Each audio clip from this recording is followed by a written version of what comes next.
rapper que ajudou a derrubar um ditador.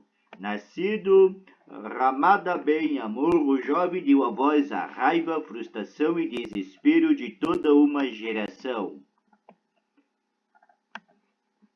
Rapper tunisiano El General em seu estúdio. Foto BBC.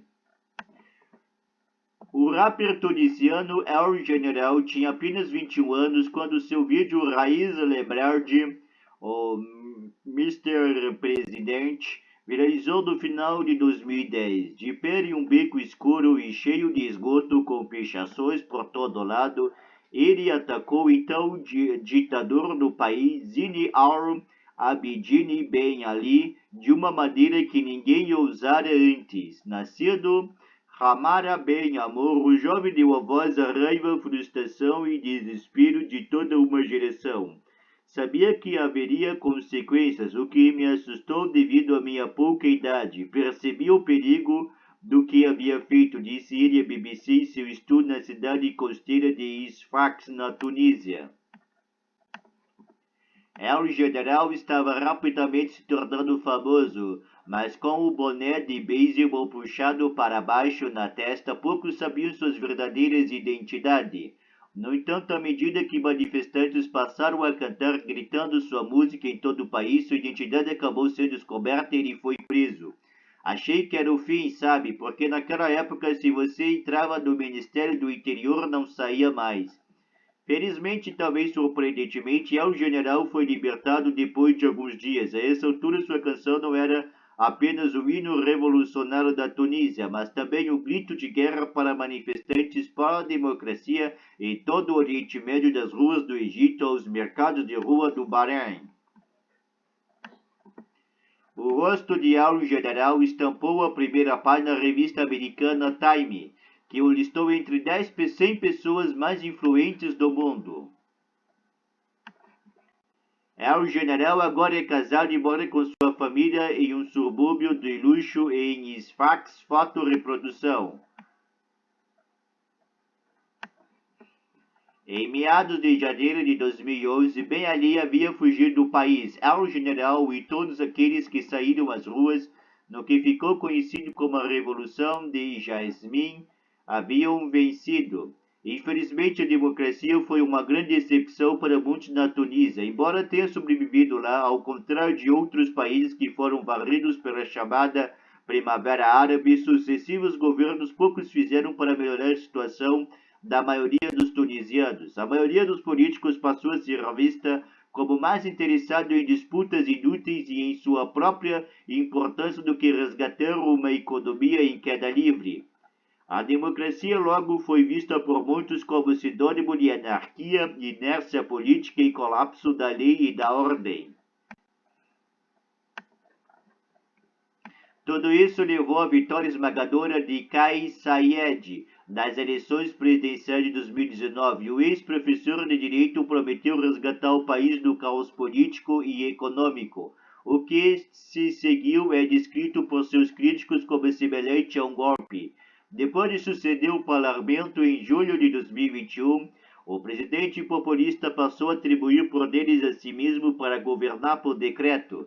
Depois disso, fechou o Congresso, que desde então foi substituído por uma versão mais fraca, em grande parte destituída de poderes para se opor ao mandatário. Saied dissolveu o Conselho Superior da Magistratura, que protegia a independência dos tribunais, antes de demitir mais de 50 juízes. No ano passado, o presidente tunisiano reescreveu a Constituição depois de vencer o referendo que havia sido boicotado pela maioria dos grupos de oposição, acumulando mais poder para si.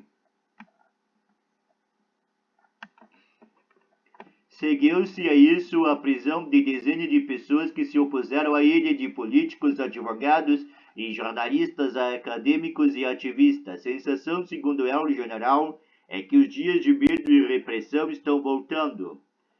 Estamos mais sob controle do que nunca. Não sabemos se estamos vivendo no presente ou em 2010. Sou um dos muitos que sentem que nosso país está em perigo. Ainda estamos em choque. Não esperávamos esse nível de repressão.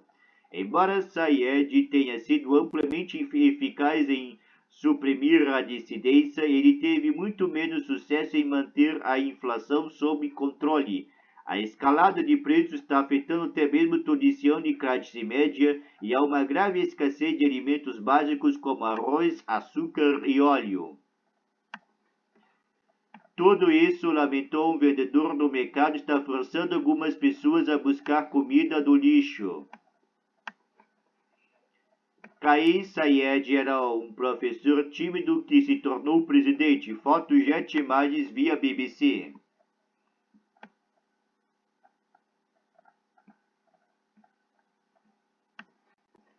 Em nenhum lugar o aumento da pobreza é mais evidente do que no subúrbio de Etadamen, na capital Tunis, onde o desemprego entre os jovens é particularmente alto. Diante do aumento do uso de drogas, o dono de uma academia de lá, que preferiu não se identificar, começou a oferecer aulas de kickboxing. Ele espera que isso dê aos jovens um estímulo para ficar longe das drogas. Os jovens, suando muito por causa de um treino vigoroso, explicou que pretendia chegar a se tornar atleta profissional para poder competir em competições da Europa. A ideia era abandonar o barco assim que ele chegasse lá. Se eu tiver a chance de ir para o exterior e lutar boxe, a primeira coisa que eu vou fazer é pensar em uma maneira de ficar lá.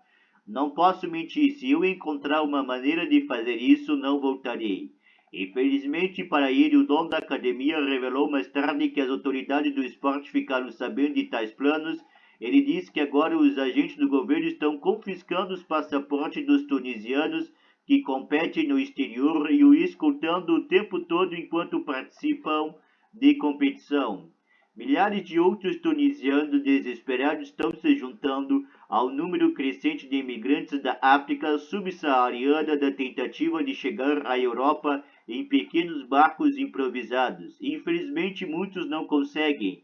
Desde 2014, quase 28 mil pessoas morreram tentando cruzar o Mediterrâneo ilegalmente. Muitos sobrevivem à jornada extremamente perigosa. Até agora, este ano, mais de 60 mil imigrantes chegaram à Itália, o dobro do número do mesmo de 2022.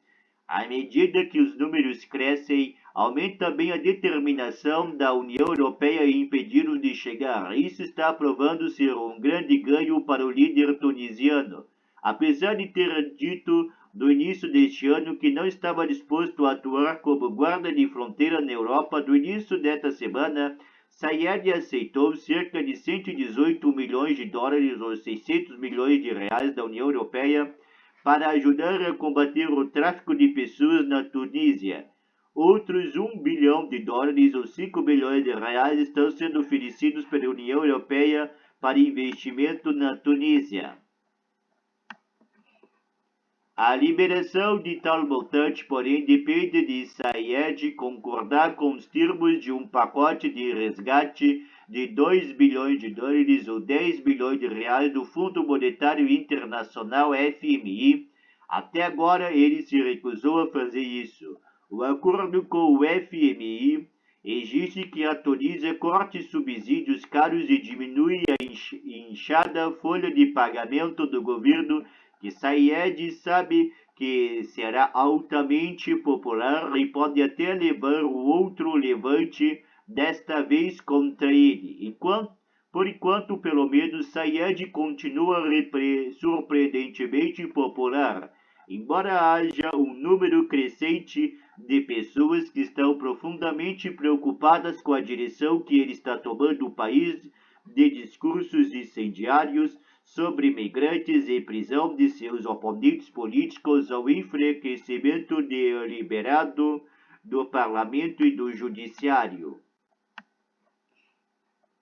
Demissão em massa de juízes pelo presidente causou indignação da Tunísia. Foto Jet Imagens via BBC.